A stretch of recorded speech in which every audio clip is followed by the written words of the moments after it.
Bump Life.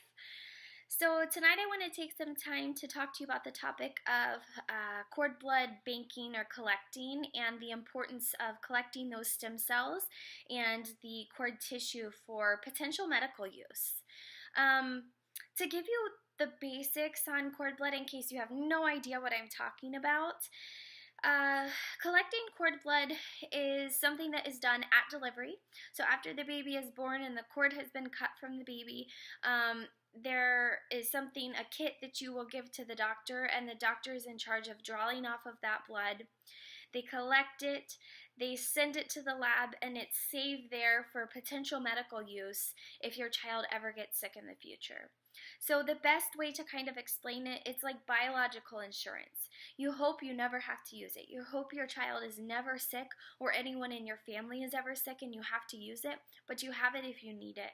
It's the same kind of thing as home insurance, car insurance. We have those, but we hope that we don't have to use them. So it's the same type of thing. I've encouraged many families, even my own family, to collect this. I feel like it's so important and it's such a way of the future. Now, it is a little pricey to begin with. The startup kits can be anywhere from $1,500 to $2,500 depending on the company and depending on if you're going with just the blood or if you go with the blood and the tissue. If you are collecting both, it does increase the price a little bit. Once you pay that, then there's typically a yearly fee. Some companies do a monthly, but typically now it's a yearly fee. From what I hear, you get a happy birthday card for your child and the bill.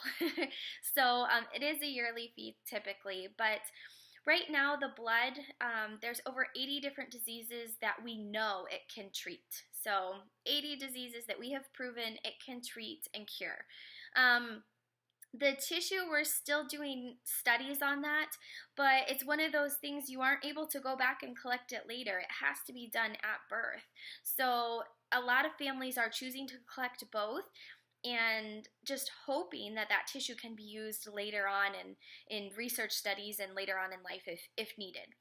The tissue is more so they're thinking it might be able to treat Parkinson's and Alzheimer's, and not for the infant necessarily, but for the infant's grandparents. So it's so crazy that it's not only just for that child. For some diseases, it can be used sibling to sibling for the parents and, like I just said, for the grandparents. So I really think it's a way of the future. I think it's very, very important, and if you have the extra funds to do this, I would really encourage you all to take a chance. If you're wondering what company to go with, you can ask your physician the next time you have a doctor's appointment who they would recommend.